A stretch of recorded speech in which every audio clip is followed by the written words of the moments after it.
Right now at 4 o'clock and live on the Channel 3 streaming news app, we begin with developing news. The call for police reform continue across the country and right here in Connecticut. And now local leaders are coming together to propose changes.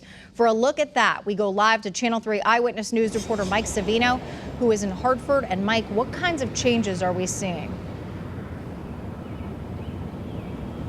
Well, Aaron, that really depends on who you talk to and what kind of appetite they have for some really big reforms. Now, Governor Lamont earlier this week put out an executive order regarding state police, and it seems like that is going to be the starting point for negotiations with lawmakers on whether or not they want to put some of those changes in place for municipal departments.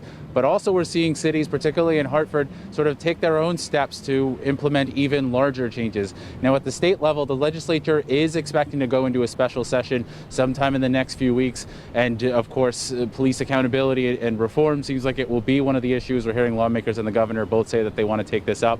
The governor's executive order with state police earlier this week looked at things like banning chokeholds, also saying officers can't shoot into moving vehicles, that the state police cannot buy surplus military vehicles, and also trying to get state police to recruit more minorities. Now, we've heard Democrats, particularly in the Black and Puerto Rican caucus, say that they support these measures. A little bit ago, I got a statement from the House Republicans saying that they also support police accountability and reforms and having a discussion, but they didn't really commit to any specific policies. We did see a Quinnipiac University poll today that did show some divides along partisan lines.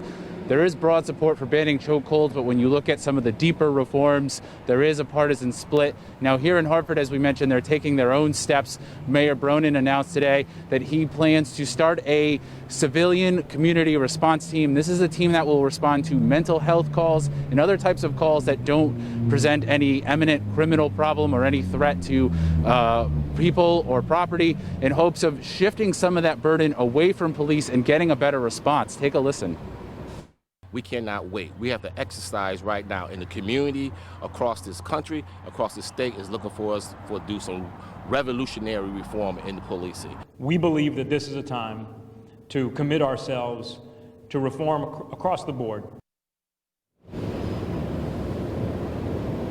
Now, that proposal by Bronin will also require support going forward from the council, because it will have $500,000 in funding this year and a total of $5 million over the next 4 years to get that program started.